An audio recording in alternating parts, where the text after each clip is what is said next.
In this video, I'm going to show you how to buy and sell real estate using none of your money.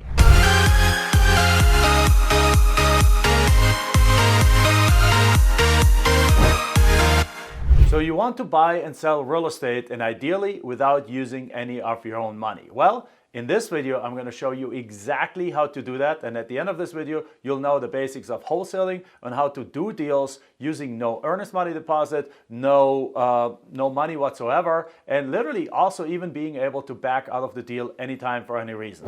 All right, so most people want to invest in real estate, but they're afraid. They're afraid because they don't know enough about it yet. They're afraid that they put their life savings into it and potentially the deal goes south and now they lost all their money, or they simply just don't know what's going to happen and how to rescue a deal and how to get their money back out of a deal. In this video, I'm going to show you the exact concept of wholesaling, which is basically a concept where you put a deal under contract and you sell it and you don't put any of your own money down. As a matter of fact, I'm going to show you how to do that without not even putting an earnest money deposit down. So you never lose money. In essence, it's real estate the safe way without any kind of downside. So let's go. All right, so the concept of wholesaling has really gained a lot of traction in the last 10, 15 years. Like 20 years ago, nobody knew what wholesaling is. Today, the taxi driver, the Uber driver talks about that they want to wholesale houses. So the question is, what is wholesaling in the first place? Well, the concept of wholesaling is very, very simple. Concept of wholesaling really means that you take a piece of real estate, well, not even real estate, wholesaling exists in every kind of industry. And really wholesaling means buy super low and sell a little bit higher up, but still not at market value. So buy super low, sell low. That's the key. But the question here is, or the main issue is in the word buy. Because if you buy, your money is in the deal, and with that, if you buy it at the wrong price or something happens, your money can be gone. So in real estate wholesaling, we take it a step further. In real estate wholesaling, we actually don't buy. What we do is we put deals under contract. So in real estate, if you're brand new to real estate, you don't just go to a seller and says like, hey, you know what? I want to buy your house for $100,000. They say yes, and you give them $100,000 and they give you a deed. That's not how it works.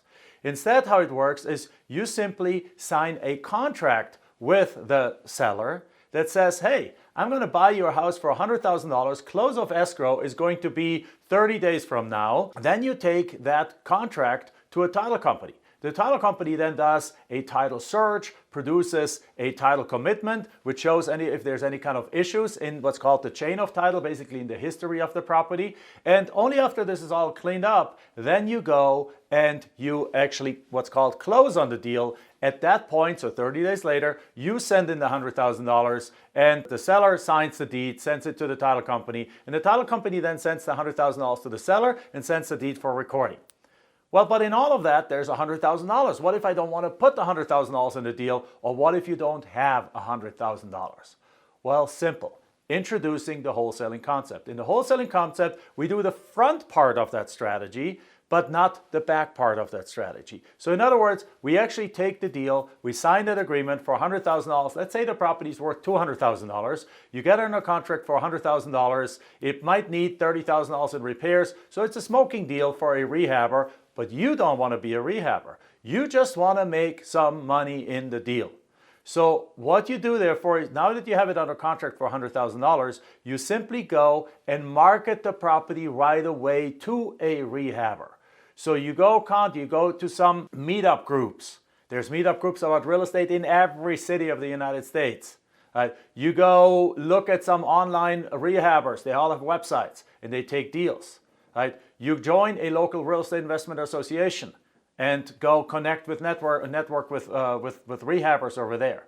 Bottom line is, what your goal is to take that contract and pass that contract on to a rehabber at a markup, what's called an assignment fee. So in essence, what wholesaling is doing is you put a deal under contract, you find a buyer, you pass that deal on to the buyer and have that buyer close with the seller. And by you having facilitated that transaction, by you having basically passed on the deal to a rehabber, you get what's called an assignment fee. That's standard wholesaling. So in that process though, you have nothing at risk if you do it the right way, because Typically, what you want to do is in your contract with the seller for the $100,000, you built into that contract a right to cancel the agreement. You built in and out. So if you don't find a buyer for the property, because perhaps you estimated repairs wrong, perhaps you overpaid for the property, or the contract you offered too high of a price for the property,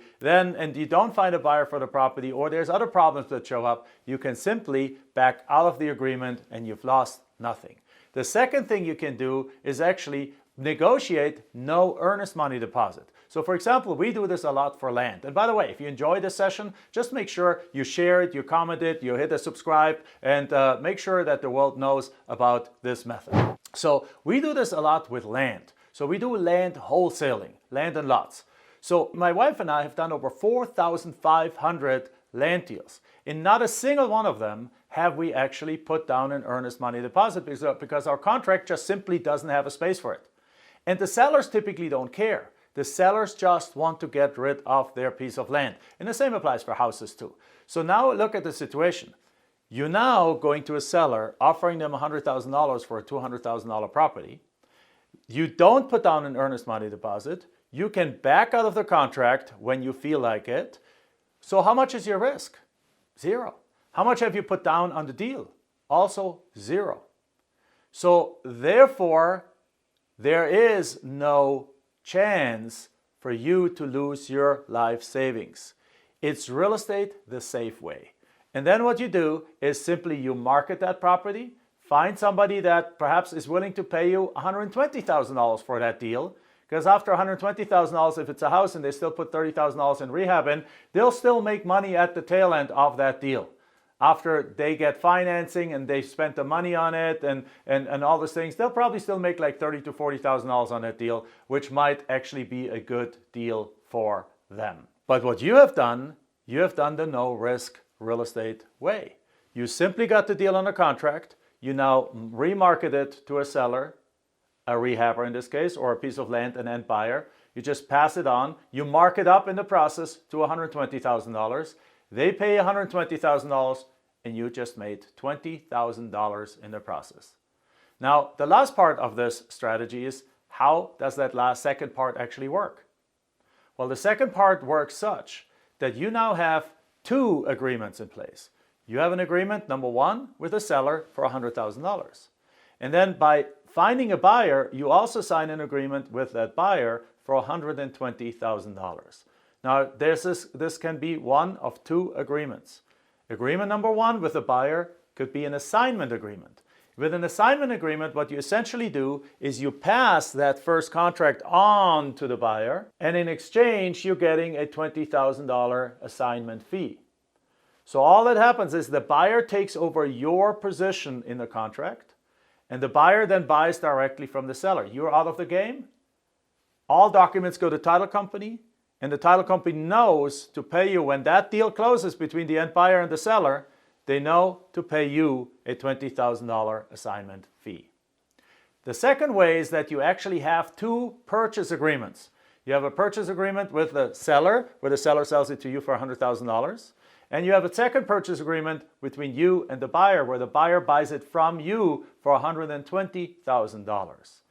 In that case, what you do is you find a title company that is willing to do what's called a double closing or a dry closing. There's different words for the same thing, but bottom line, it's a closing where you use the end buyer's money to pay for everyone included in that transaction. So what happens in that case is the end buyer sends in $120,000 plus closing costs, so let's say perhaps $123,000 to the title company. The title company now have everyone involved sign a bunch of documents, the seller, you, and the buyer. And then the title company goes and sends $100,000 to the seller, gives the deed ultimately to the buyer, so the buyer owns the property. And the title company keeps about $3,000 for themselves. And then they send you $20,000. So in that case, you bought the property and you sold the property, but you used the buyer's money for the entire transaction, meaning again, you used none of your own money. You had no downside, you had no risk, you had no financial exposure, but you made 20 grand in the deal. If you would like to know how to do that, then simply go to landblueprint.com. wholesale.com and download our 30-day blueprint, which shows you exactly how to get to your first wholesale in a matter of the next 30 days. Right? See you at the next video.